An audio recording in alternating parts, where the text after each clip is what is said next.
I think we can get started. Attila, shall we start? Enrique? Sure. Yeah. There has been a pause on 7 to 3, so let's start. Okay. Enrique, over to you. Thank you, Archana. Hello, everyone. We are pleased to welcome you back to the data collection webinar series, the second series, organized by the Data and Analytics section at UNICEF headquarters. I am Enrique de la Monica. I am in charge of child poverty and gender equality statistics and monitoring in the Data and Analytics section. And it's an honor and a pleasure for me to welcome you to this second webinar of this set, which began 2 weeks ago. Today's webinar is entitled Mix 7, Preparations and New Initiatives. We have two presenters today, Pedersen, who is a household survey expert consultant in the data analytics section for us in UNICEF HQ, and Attila Hancioglu, chief of the data collection unit, and also the global coordinator of the MIX, the multiple indicator cluster survey. He's in the data analytics section, also here in the division of analytics planning and monitoring at UNICEF headquarters. Both Bo and Attila have long, stellar careers. I'm not going to try to summarize all of that. I'm just going to show that Bo is a household survey expert. He's been a consultant with us, with UNICEF, for a long time. He's worked in Ghana, in Southern Africa, and within the MIX team, he is the focal point, and he's been the focal point for more than many years on topics including child protection, child health, nutrition, disability, victimization, discrimination, etc., etc. Attila, who, as I said, is the chief here, has been the global coordinator of MIX since 2004. He's organized and facilitated more than 60 regional MIX workshops, has overseen more than 200 MIX, and his expertise is in survey methodology, assessment of data quality, data disaggregation, and analysis of child mortality, basically on everything that's related to the household surveys. Before we begin, just a couple of housekeeping points. We scheduled about an hour and 15 minutes. We have used already 5 or 6 of those minutes. We start with the presentations by Bo and Attila. And as always, throughout the webinar, please remain muted. If you have questions, put them in the chat. I will be checking the chat.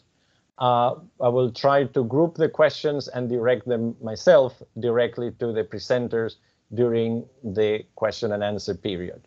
The webinar is recorded and will be available on our SharePoint, as are available the other past webinars.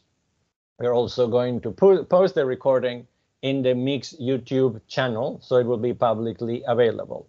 You can find the links to both of these in the email you have received with the invitation. Without further ado, please, Attila and Bo, the floor is yours. I believe we go in alphabetical order, and you start, Attila, right? That's correct, and thank you very much, Enrique, for this introduction. And I will now share my screen. We're going to be doing this presentation together, Bo and myself. Let me share my screen without further ado. I hope you can see my screen. Can you see? Yes, we can. Yeah, thank you very much.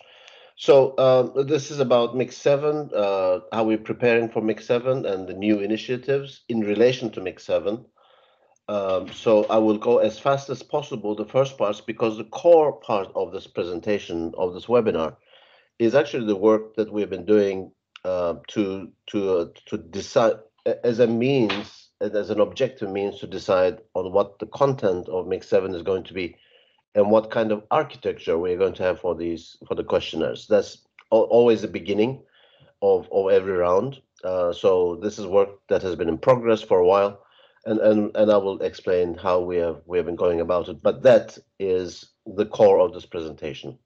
So without further ado, let me just dive into the presentations. So the session plan is round 7 of MIX.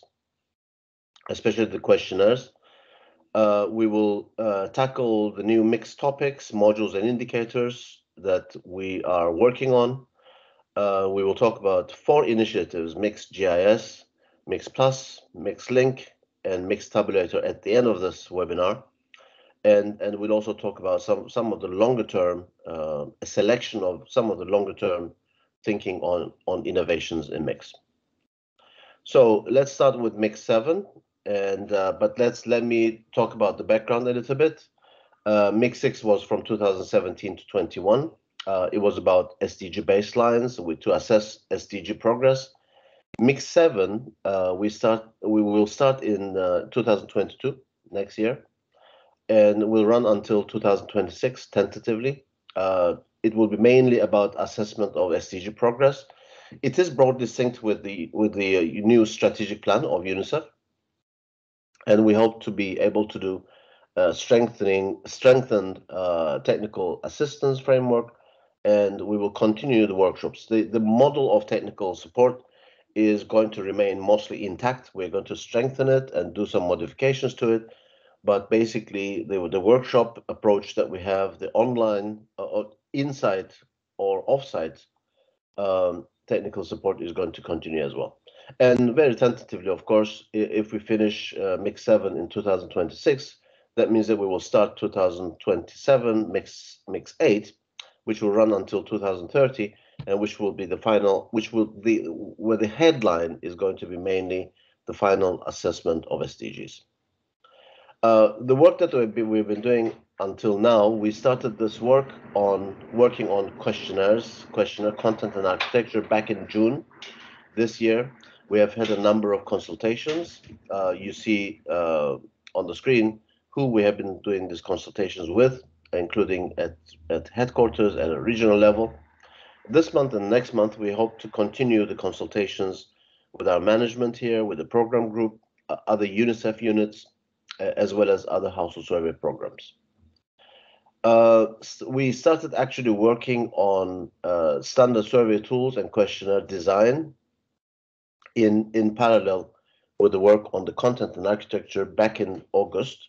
That will be completed in 2022. As you can imagine, most of the work on survey tools and accompanying documents on the questionnaires, on the core of what Mix 7 is going to be, will have to be completed after we have a final decision on the content and architecture, which means that this will take us to March 2022, when we hope to be officially launching the Mix 7, the 7th round of Mix. If we were to look at the background of what has happened of going from Mix 5 to Mix 6, this is important because it has determined various choices that we have made in terms of moving into Mix 7. We began Mix 6 in 2017. The main idea was to align Mix to SDGs and accommodate emerging issues, and questionnaires were expanded to the extent that the number of core indicators from Mix 5 to Mix 6 grew from 165 to 276. We had 60 topics in Mix 6. 19 of these were new. So we are talking about a 30% increase in the number of topics tackled. And these new topics included water quality testing and foundational learning skills. And these were really quite challenging topics to deal with, logistically speaking, in a household survey environment. We introduced a brand new questionnaire for children 5 to 17, and we were able to accommodate 33 SDG indicators, the highest number for any household survey program. And we also expanded disaggregates, such as with child functioning and adult functioning and others, including migration in Mix 6. So huge increase in terms of the content. From Mix 5 to Mix 6, the average sample sizes grew 30%, implementation costs increased by 40 to 60%, and number of surveys increased from 51 in Mix 5 to 68 in Mix 6. And 4 initiatives were actually started during Mix 6, which we will be talking about during this webinar. The challenge, therefore, is for us going into Mix 7 is to shorten and simplify questionnaires if we can, get faster on both initiation of surveys, planning, as well as reporting, and in the meantime, improve quality. We are actually getting very concerned. We have been getting very concerned about the size of the questionnaires, the amount of work that all of us have to do, including the respondent burden, of course, when it comes to designing the questionnaires, implementing the questionnaires, doing the reporting, data processing, and you name it, everything in relation to the process of mix. So we have been very concerned with that, and we have been very concerned about the potential and real, sometimes, effect of that on the quality of data. In the meantime, of course, the reality is that we have to address emerging issues, which we always do, going from one round to the next. There are new SDGs which came in 2020 that we want to reflect in the mix. We have to also address, if we can, some previously excluded SDGs, and then we have new strategic plan indicators to the focus, the emphasis, or the interest in UNICEF is also changing. Not only UNICEF, but in the world of data on children. So we have to reflect those in Mix 7 as well. So that's the background, and here I hand it over to Bo to take us through the work that we have been doing in terms of the content and architecture of Mix 7. Bo, would you like to take the floor? Thanks, Attila. I will be sharing my screen. Can you confirm that you see it? It's the same as yours, yes. So maybe it's difficult. Yes. So what we did,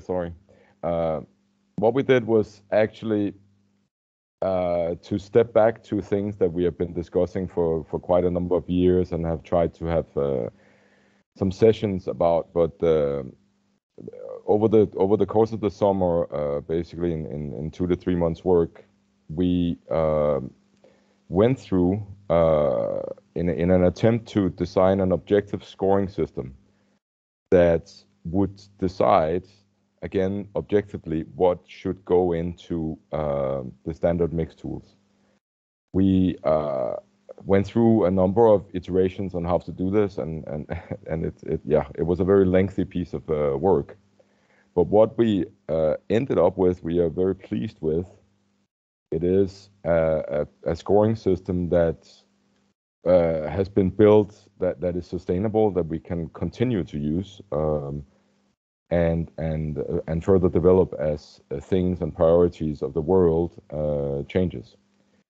So basically, we took all of the topics that were included in Mix, and we included topics that have been added to a number of Mix 6 surveys.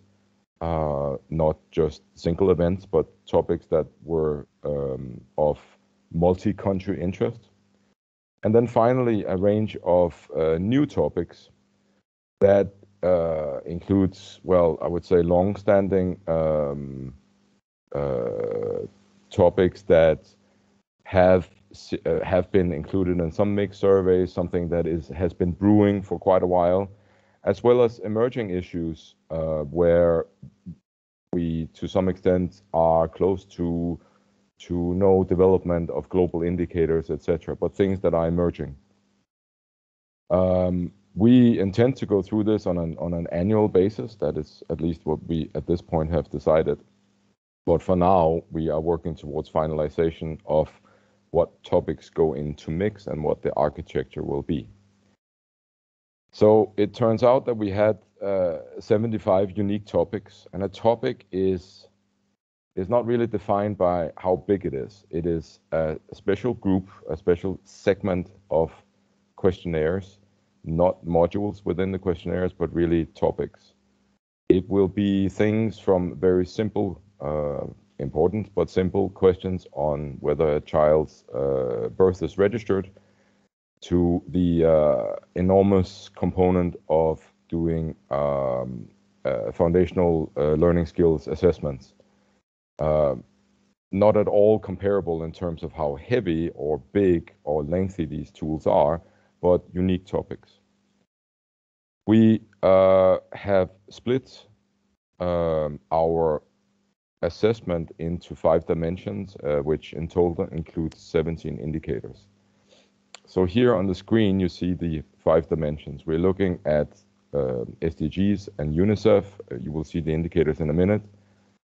UNICEF's own interest and support to the topic, external interest and support to the topic, the country demand, meaning how many surveys have included this in the present round or are expected to include in upcoming rounds, and a final domain that includes what are the mixed interests.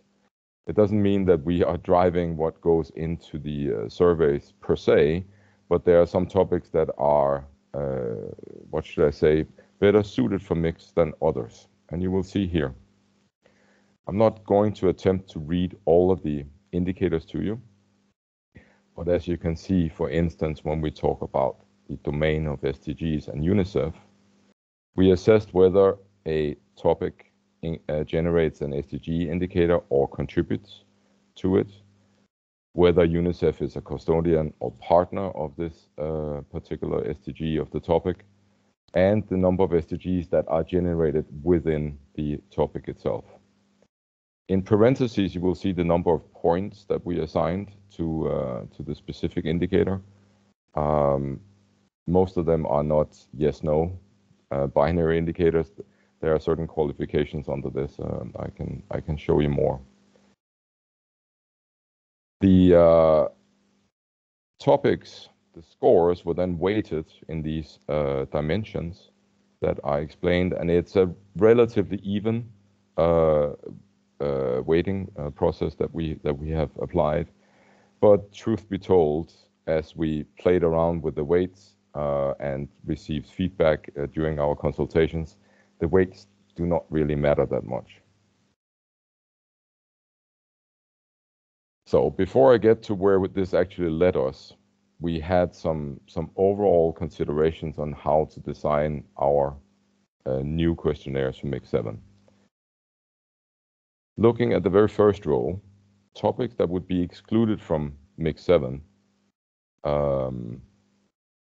meaning either not in what we now will call the base questionnaire or as part of a complementary topic, are those that do not generate an SDG or a UNICEF strategic plan indicator, has scored below 6 according to our scoring system, and does not have a strong external partner support.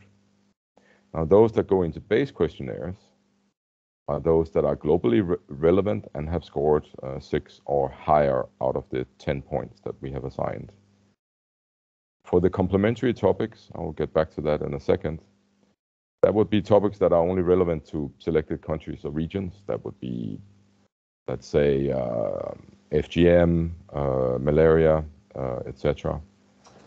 And new topics that have not been excluded as per the dimension at the top. So just to give you an example here, we are looking here at the very top. You can see we are looking at the WASH module and the specific topic of sanitation within that. You see the scores as listed on the screen here. Looking at what how the weighted score is contributing, giving a final score for this particular topic, sanitation, of 8.4. On the right side, you will see that this is a global topic. It is relevant everywhere. It is a topic that comes from Mix 6. It scores more than 6, which makes it, per our assessment, a topic for our base questionnaires.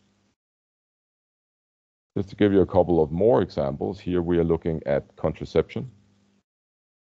You see the scores as before for the individual indicators and domains. The total for this particular topic is 5.6. So although this is a global topic, it scores less than 6 in our system. It is SDG related. It contributes to the SDG indicator on met need, which automatically makes this a complementary topic. And here's a third example, again, similar and basically also contributing to the same SDG of met need. This is about sexual activity. We want to measure met need amongst all women, so therefore we need to know whether or not they have been sexually active to have a need for contraception. So the architecture that we are dealing with here is that we will create base questionnaires. For the base questionnaires, we will have what you are, those of you who are familiar with MICS, I assume basically all of you on this call, we will follow our usual practice of having everything available in the standard manner, meaning indicator lists, tabulation plans, syntax files, standard reporting templates, etc., the entire package. And then we will take complementary topics and put them into standalone packages. That would be, these would be packaged together topics that are that relate to each other will be packaged into standalone pieces. These will all be available on the website. We will put them in our workshops. Everything as you would regularly see for a mix, everything will be available for complementary topics. For those that are excluded, those that we will not be putting into Mix 7, these will, as it has always been the case, will be available if they are demanded by countries. We had a good example of this in the present and previous round of Mix, where we had a vitamin A module that was not included in this round of Mix, but some countries would like to monitor vitamin A coverage and included this older module with our support. No big deal. So these standalone packages that we will put together for our complementary topics will basically be an entire set of tools on what to do, how to, well, basically an introduction that tells us what this complementary package is, give us an overview of when to include and when not to include, how it should be included, and of course the relevant questions, how to customize the questions, any ethical considerations, sampling considerations, etc. Basically, our entire set of tools, but only for this particular complementary topic package. I should make this clear because we've had this issue in our communication in our consultations. We are only talking about the standard questionnaire packages made available by the MIX program. This has not much to do with the customization needed at countries. Countries do still themselves decide what to include and what to exclude, as it has always been the case. We start with a base questionnaire in countries, and countries select what to include and exclude from the complementary topics. I should mention that because it's a very popular metric that is not available anywhere, basically, we have started to put price tags on the topics. Basically, I'm not talking exclusively about the cost to the survey, but what demand that an additional topic will be putting on the survey. This is still a work in progress, but I expect that we will be moving forward with this. So our way forward for this is to develop a scoring system much similar to what we have here, and but to make it appropriate for countries to take decisions on what they would like to put into their questionnaires. As a scoring system developed in the same way, but with the metrics, the indicators, the domains that are relevant at country level. We will continue to work on the price tag metric, as I just said. And now we are going into finalizing or designing really the questionnaires that we will be putting for MIG7, and we will work on all the tools included and prepare for the launch, as Attila mentioned, would be towards March next year. So what are the conclusions of this exercise? We looked at 57 total MIG6 topics. There were 36 new topics that we looked at, which gives us a total of 93 total topics. They are split across our modules, and in the new MIG7 packages, as I have recorded here, you see the first set of rows are base questionnaires and then followed by complementary topics. And we also have topics that are excluded. All this in total gives us 18 topics covered in the base, 44 possible topics covered in complementary package, giving us a total of 62 topics covered in MIG7 as proposed currently. As you can see, as Attila mentioned, we would like to reduce the overall size, the impact, so to speak, on the survey data quality based on the amount of content, but we are actually adding things to MIG7. But given the new architecture, we are expecting that overall survey content will be reduced per country. So in the base questionnaires, this is an overview which I will not be reading to you, but relatively lean questionnaires, as you see from the number of topics. There's a number of standard household, women's, under 5 and 5 to 17 questionnaire pieces, so that you can see that the architecture, so to speak, questionnaire-wise, is the same as we are doing in MIG6. If we move over to complementary, we have a set on the left that are the topics from MIG6 that will move to complementary packages. And on the right side, focusing on the new topics that we will be covering. There's a set here on the left that are near-ready topics, things that have already been included in some surveys or are very near finalization being new. And on the right side, you will see things that are currently under development in various stages, let me say. What you see on the right will definitely not be available from the beginning of MIG7, but be added as we move along. The left side, probably some of it is available from the onset, but you should not be expecting these. I'm not sure I have time to talk about these individually, but I will be happy to answer questions on these.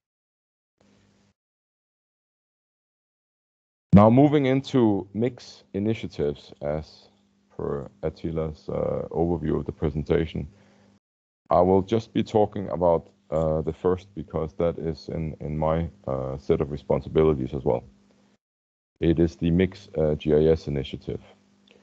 In short, although it's much bigger than this, it is aimed at taking care of a very long-standing wish we've had in the program, which is to make geocoded mixed survey data available.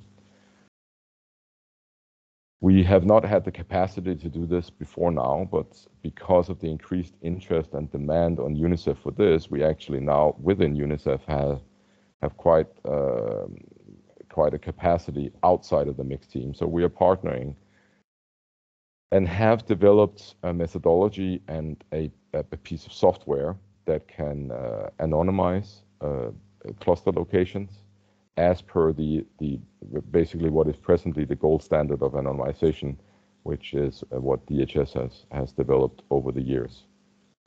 Right as I'm speaking, we are testing both the software, we are testing the various processes involved in this, and are developing use cases. Right now, the majority of the work is focused on Lao PDR with the NSO and the country office, which have been incredibly helpful to us. We expect to roll out this with all Mix7 surveys. I don't think you should expect from the beginning that we as DHS will make publicly available geocoded mixed survey data, but we will hopefully for every survey where this is possible, will be going through the work that would allow it to become publicly available at a later stage once our machinery is ready and countries are signing on to this. Attila, I will hand over to you again.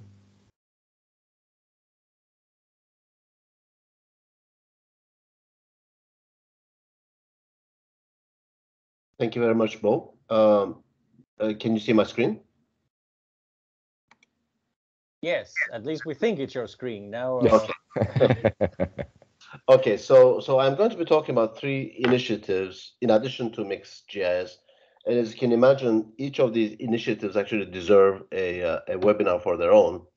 But we will go through them very quickly so that we can have time to discussion and to answer your questions. One of these initiatives is Mix Plus. This is the longitudinal household survey, which we conduct on via phone calls, which is ongoing in 2 countries, in Georgia and Mongolia right now. More countries will be joining soon, this initiative. It will continue to be a major work stream within the Mix program. It already is. And we have a lot of lessons learned from the Mongolia and Georgia experiences. We have only 2 countries at this point for a simple reason that in Mix 6 and the previous mixes, we did not collect phone numbers during mix. The methodology rests on phone numbers to be collected within mix so that we can start placing calls to a subsample of mixed respondents, responding households, and continue to call them over a period of 1 year. Now we're including phone number collection in Mix 7. And we hope that this will increase the number of countries participating in Mix Plus. It will also shorten the initial planning and preparation stages, because once we have phone numbers in Mix and we have planned before even Mix starts to do a Mix Plus, then we will be able to very quickly move into Mix Plus. This was covered in a previous webinar in the series. And therefore, I'm not going to go into the details of this. However, in this slide deck, we have included a slide on the basic methodology of Mix Plus that you can go to, or preferably you can go to the Mix Plus webinar that we had earlier on and follow that webinar, which will be much more informative than what I have provided here. The second initiative that I want to mention is Mix Link. This is about linking mixed data with admin data on education for the time being. We are piloting in 2 countries at present. One is Fiji and the other is Eswatini. And these, once completed, will be major learning experiences for the program. We will use these experiences to develop our standards for MixLink so that we have a more or less standard application elsewhere. But we want to also experiment with data sources other than admin data. For the time being, we're just doing EMIS. We are linking mixed data. We will be linking mixed data with EMIS data at the school level so that we can actually amplify the analytical power of mix by adding data from admin sources. But we want to extend this to linking mix to censuses, to population registration systems, other surveys, and also big data sources as an objective of Mixlink. Finally, we have Mix Tabulator. This is about creating an online tool for easy cross-tabulations, graphs, and maps. You can imagine that we will have harmonized data at the back end of an interface on internet. You will be able to go there without using SPSS, Stata, or any other sophisticated program. You will be able to generate cross-tabulations, graphs and maps with the click of a few buttons. This is what mixed tabulator is in essence. For this to happen, we have to harmonize all mixed data, which is ongoing right now, and we are doing this in partnership with IPUMS, the Minnesota University of Minnesota Center, which has been working on such similar initiatives for a long time. We have so far worked with IPUMS to harmonize the data, about half of the data available in Mix 3, 4, 5, and 6. We are using this for internal use right now. That data is not going to be publicly shared.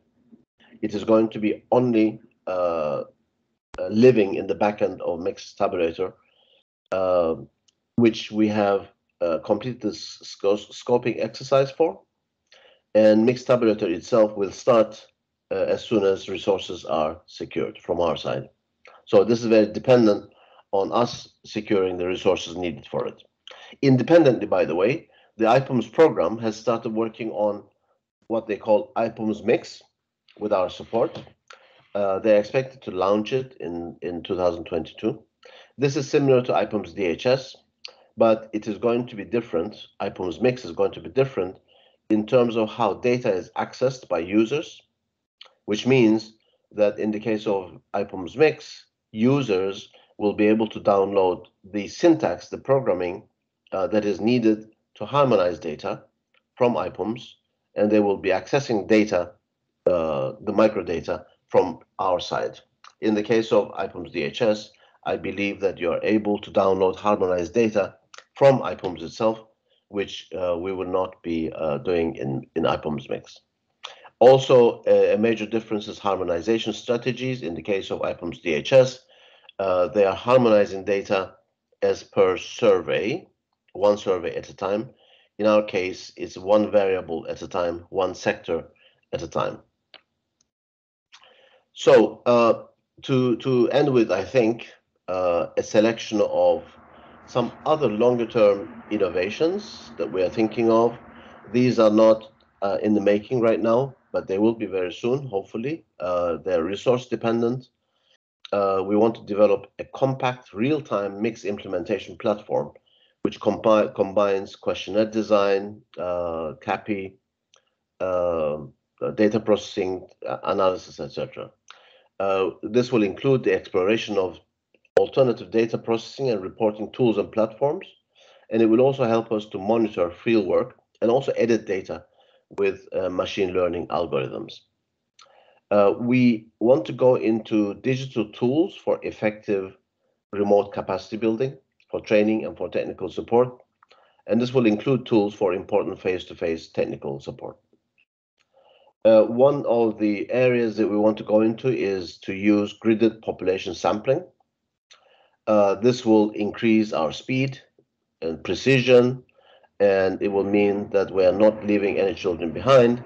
This will be very useful, especially in cases when population census frames for sampling purposes are old or non-existent. So this is something for the future. And finally, from the selection, I can mention the use of visual recognition technologies to measure nutritional status for children, especially height and length. This means that without any invasive or burdensome process, we will increase the accuracy, but by being able to measure or estimate the heights and lengths of children by simply visual recognition technologies. We have some Q&As here you will find in the presentation later, but let me stop here and leave the floor back to Enrique for your questions and for our answers. Thank you very much, everyone. Thank you, Attila, and thank you, Bo, and thank you also for the colleagues that have been writing questions on the side. There are a lot of them, which is a good thing. Bo has already answered a couple, so I will try to summarize 3 or 4 for you, Attila and Bo. Let me just start by saying that there were a lot of people also putting thumbs up for some of the things that you were discussing, including the georeferencing, the mix plus, the mixed link. There were also colleagues that wanted to expand a little bit on that. In particular, a couple of questions on how to deal with information in between two mix surveys. So that's one question, which, as I said, was alluded in these instruments, but maybe you want to expand a little bit more. There is a question about the timing between mix 6 and mix 7. Sometimes surveys were started but stopped because of COVID, so now we are restarting them. Is this okay? Is this a mix 7? Is it going to be a mix 6? And any ideas on how to do that transition? When exactly is it going to be launched? If we do something in January next year, is that already a mix 7? So issues of timing and transition is the second question. The third question is, how were the scores calculated? There were a couple of comments also on the side. Good idea, very interesting. Maybe it can be applied to other surveys. But a particular question about how were those numbers for the scoring calculated? Those are the three questions we have for now. We have time. I'm sure the colleagues are going to come up with more questions. I don't know who wants to answer first. Attila or Bo, the floor is yours. I can answer, I think, Enrique, as long as you repeat the first question, please. I forgot what the first question was. No, the first question is if you want to expand a little bit on the collection of data in between mix rounds. Obviously, this is linked to mix plus and mix link that you mentioned, but there were a couple of questions that wanted a little bit more precision. And the way I interpret also the questions, and colleagues, please feel free to write on the side if I misinterpreted something. It's more about the spirit or the vision of how to collect data every year or more periodically. Obviously, we cannot do a mix every 6 months. It doesn't make any sense, not even every year. So nobody's challenging that we do a mix every 3 or 4 years. What else can we do in the middle? You mentioned mix plus, you mentioned mixed link. I think people want a little bit more specificity on that. That was the first question. Sure. I think I can answer the question in various ways. I think the question relates to work at the country level. The big answer to the question coming from us is actually mix plus. We hope that if countries wish to do so, mix plus will be a very useful tool once phone numbers have been collected to be able to continue with mix plus, so that before the next mix comes in, we still have the finger on the pulse and we are still collecting data and we can fill that gap. That's one possibility. The other possibility is not a specifically mixed related solution, which is that, as we all know, household surveys every year does not make sense. It doesn't provide good quality data. It confuses the issues, and indicators do not really change from year to year, plus most indicators, plus the fact that household surveys are costly and need preparation time, etc. Of course, there's a number of possible, in theory, solutions to this, is to do longitudinal household surveys, for instance. I'm not talking about mix plus now. I'm not referring to use of phone numbers or making phone calls, but I'm referring to the traditional longitudinal surveys. That's one possibility. The other is a strategy that is used in some countries, which is to alternate between mixed and other types of surveys, most prominently with DHS. There's a number of countries, actually everywhere on the globe right now, which are alternating between DHS and mix within 2-3 year intervals. That helps for a number of indicators because of the harmonization or the consistency or comparability of mix and DHS. You can actually generate data on certain indicators within 2 and 3 year intervals rather than waiting for next mix to come. On your second question, from mix 6 to mix 7, that actually depends on a number of factors. I think it was Stephanie who wrote that a number of mixed surveys were postponed to 2022, and that we have even one or two which have been postponed until 2023. We have been discussing with all of these countries temporarily for those who have been postponing their surveys to 2022. We have actually discussed, and countries have chosen to stay within Mix 6, in which case we will continue to support them with Mix 6, the way that the architecture is, the way that the work has been done. And of course, for many of these surveys, a lot of progress has been made already. So to just forget about the progress and start the whole process from scratch does not make much logical sense. For some countries who have postponed their surveys until end of 2022, for instance, if they wish to do so, they can actually start the process with Mix 7 in mind, in which case they will be benefiting more from the content and architecture that we're offering, and they will be probably making it to some of the new topics that we will gradually include in Mix 7. So it completely depends on the countries, but let's discuss all of this bilaterally with each and every country. How do we do the calculations for these indicators? Well, let's start with the dimensions. We have 5 dimensions, and those 5 dimensions are very much related to the mandate of the program. Those are the 5 dimensions which are very important at present for Mix, and you can find those 5 dimensions in our communications everywhere. Country demand is a big headline for us. That is the utmost priority, because these surveys are for the countries. To maintain a certain level of quality, which is mixed interests dimension, is important.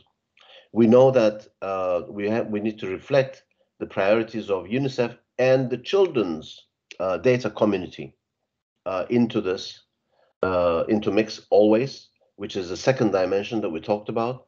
SDGs are really important, and the support that we're getting and the way that we are serving the international community's interests and different sectors is really important, which is also one of the dimensions.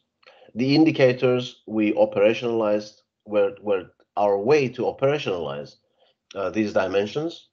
They were mainly decided by ourselves in consultation with the rest of the team and with others in UNICEF. And the actual scores were discussed several times with others, especially the global mix team and within the data collection unit. And in a few cases, we actually reached out when we had any question marks on how to score a topic on a specific indicator. We reached out to our colleagues. We even, in some cases, got their scores on those indicators, and we averaged them with ours so that we could reflect a more objective scoring for that indicator for that specific topic. So this has been more or less the process that we have been following to decide on the scores of each of the topics when it comes to the scoring system. Excellent. Thank you, Attila. I don't know if Bo, you want to add anything, or maybe something else that you have picked up on the chat. Just to let you know, there are 5 more questions, which I will be happy to read. But Bo, go ahead. I can do a chunk of them, and then you can pick what I'm missing. Okay, excellent. Go ahead. I can see that the biggest one that I missed due to my lack of presentation skills was that obviously the men's questionnaire will continue, but as you probably all know, the men's questionnaire is basically a subset of the women's questionnaire, and we therefore have actually not scored it, but will be working on this as part basically of the women's package. It is true that there might be some indicators that are active for women and not for men, or the other way around. But in general, we will be reflecting the women's questionnaire into the men's questionnaire. That's the reason for this, to simply keep it compact. There was a good question about issues with the ability to disaggregate by migration in previous mix rounds. As you may know, in mix 6 we introduced migration questions, basically a replica of DHS. We now have on the table the possibility of working on a new topic of additional migration data with additional questions. That is yet to be seen. We are working with UNHCR on this, so we will see where this goes. It is on our radar for sure, but there is possibilities to make disaggregates based on the mix 6 data, albeit limited.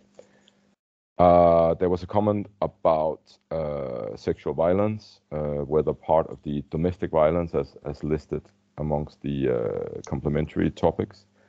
That is indeed true. There is work ongoing on a sexual violence module. For now, we are seeing a number of mix countries insisting, including the DHS version of this very highly sensitive questionnaire, and we are basically ready to support this in mix, but definitely additional components probably based on the same model will be added over the course of mix 7.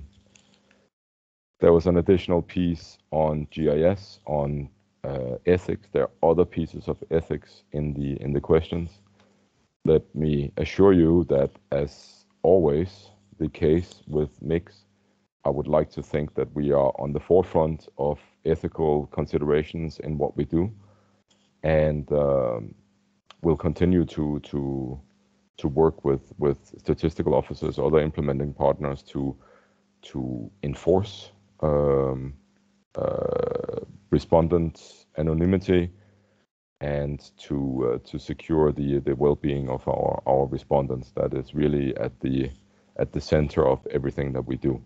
That includes GIS, which is one of the issues that I already addressed in the chat box. That at the center of working on geocoding is respondent anonymity, which is achieved through displacement of actual cluster locations. And that's why we have a piece of software for this. I think I took a little bit off your shoulders, Enrique. Over. Yes, you're stealing my job, but it's okay, Bo. It's okay. No, thank you. Thank you for those answers. On the phone issue, there was also another question about how to deal with the practicalities of people having landlines and mobiles, and the mobile phone number can change more often. I mean, people can drop it and get a new number. So I don't know if you have a reflection on that. There was also a question on at least the intention or the big guidelines for the Mix Plus, if it's going to be every quarter or how that is supposed to be done. And okay, let's start with those two questions. I see a couple of things coming up. I'll read them and summarize them and ask you. I don't know who wants to answer, Attila or Bo. I can go first, I think, with the number of questions. And I've been reading some of the other questions too. Not trying to steal your job, Enrique. I've used the opportunity to read some of the questions. On Mix Plus, there has been a number of questions and comments, especially in relation to the ethics of phone number collection. This is a very important issue in the context of Mix Plus. But even going into Mix Plus, let's talk about a little bit about all these phone surveys that have been conducted by UNICEF commissioning or by other partners. Especially since COVID came in, there has been a surge in the number of surveys or data collection practices, exercises using phone calls. And unfortunately, as it is the case with all new initiatives, it takes some time and experimentation and experience to settle on what's right to do. And there has been a large number of cases when the ethics in relation to collecting phone numbers have not been really at the forefront of considerations.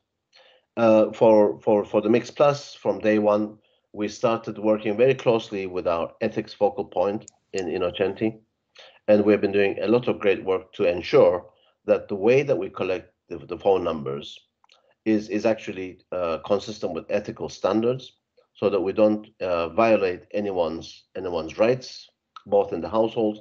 For instance, we try not to collect phone numbers of other individuals in the households other than the respondent. That's one thing that I can give an example for. So we are very careful in terms of phone number collection. One thing that I wanted to mention actually is that although the Mix program has not been collecting phone numbers, we know that this is almost a standard practice for many national statistical offices around the world.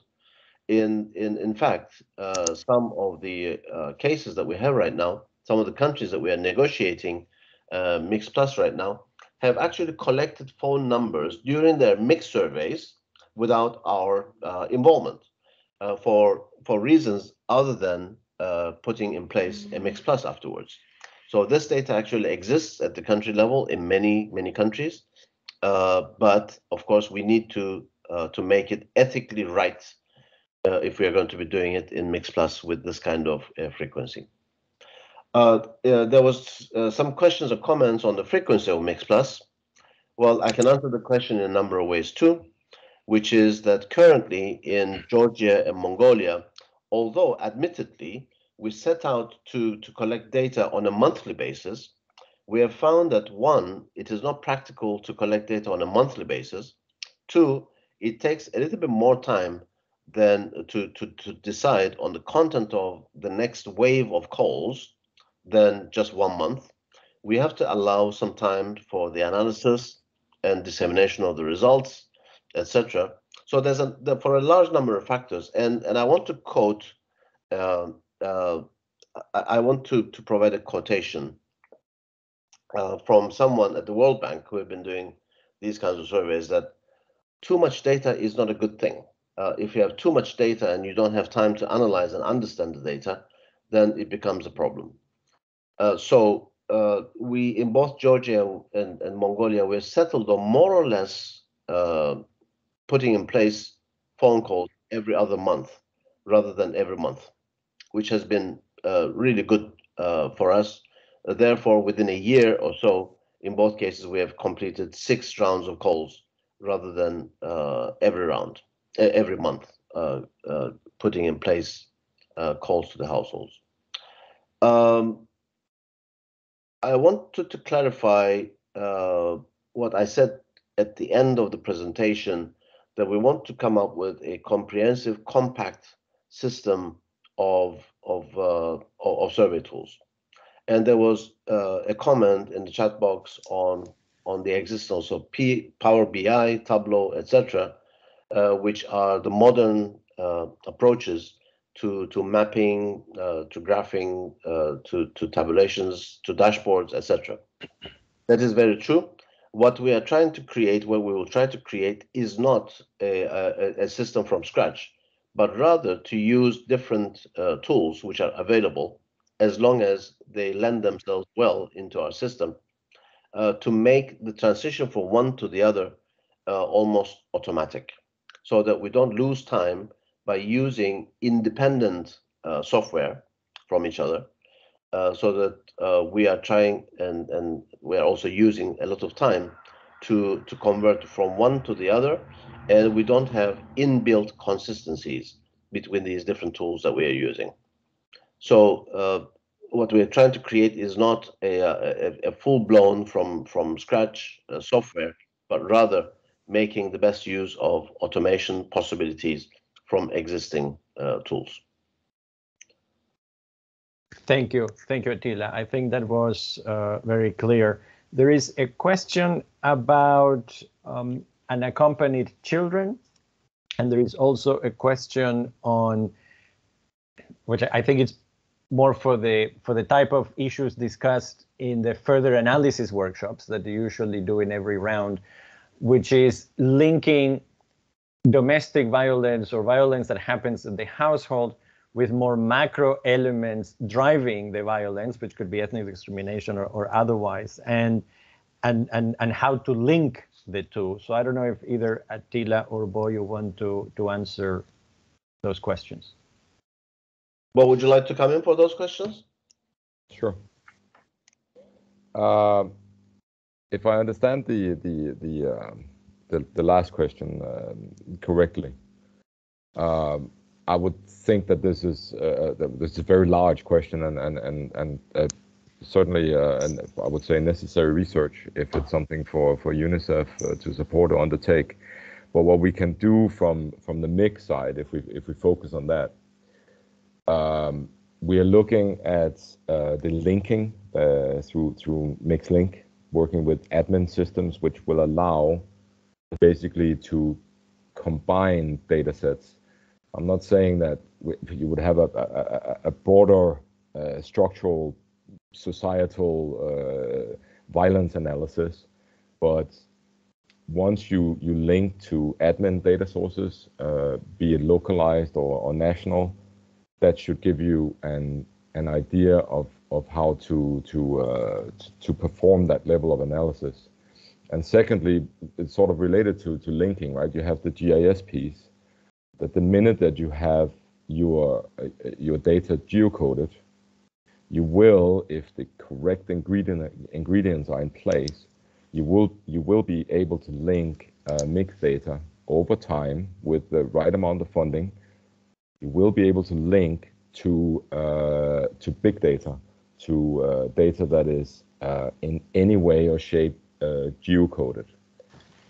And it might sound like a little bit futuristic, but if most data to some extent is geocoded when it comes from admin level, right? So I think there's a great opportunity in there.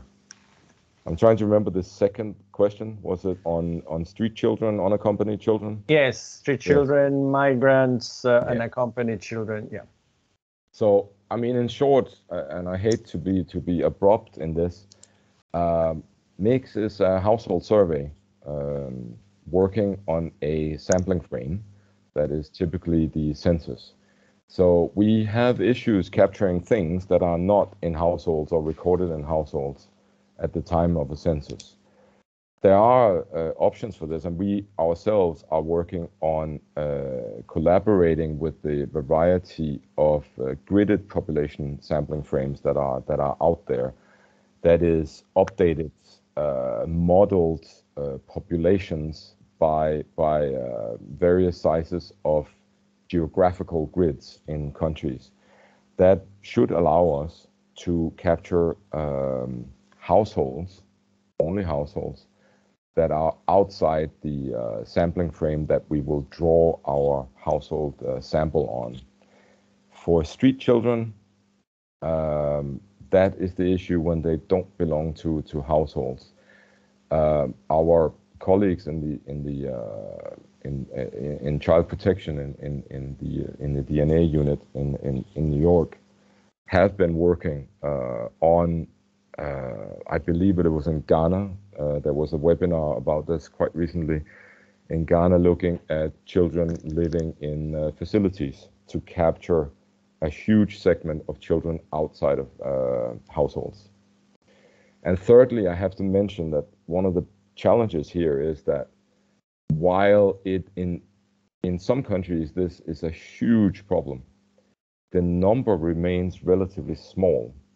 And we do work with sample surveys. So when we are looking to capture information from a very small population that is most likely geographically diverse, it is very difficult to sample, but it is possible. We do camp setting samples in some countries, in refugee camps, camps of migrant workers, etc.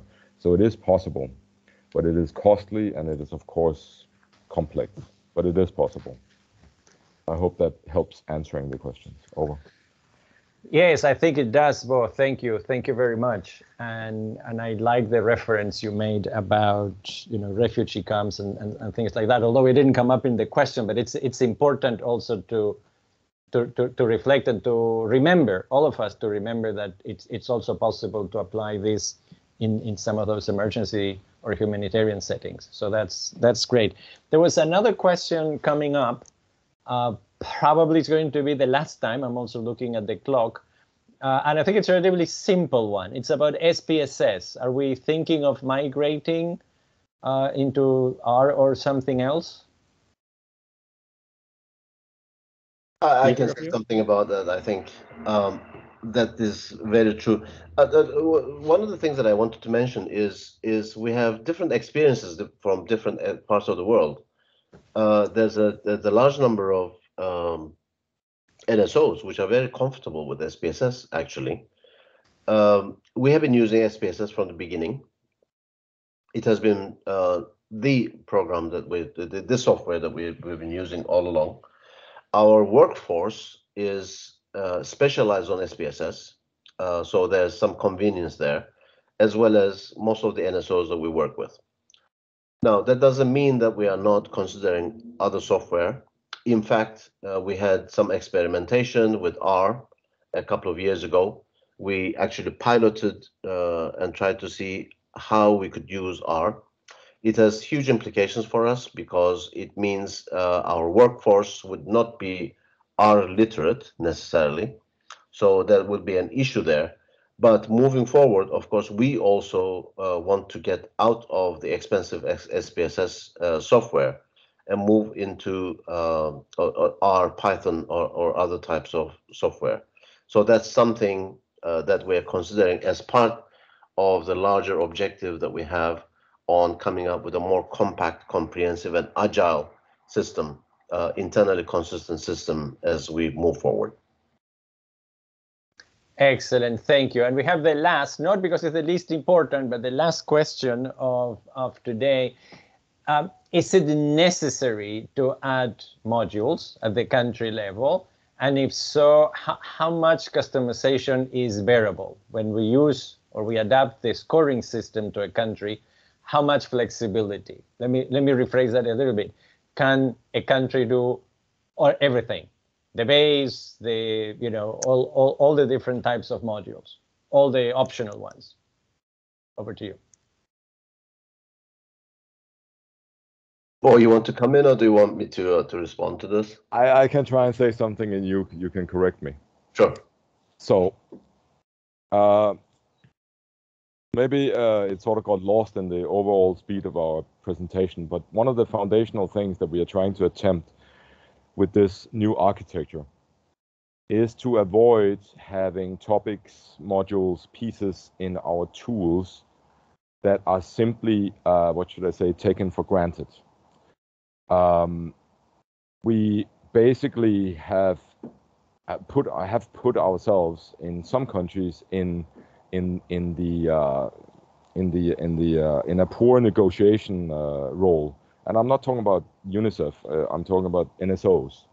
The minute that you have a full standard questionnaire with everything included, it is incredibly difficult to take things out.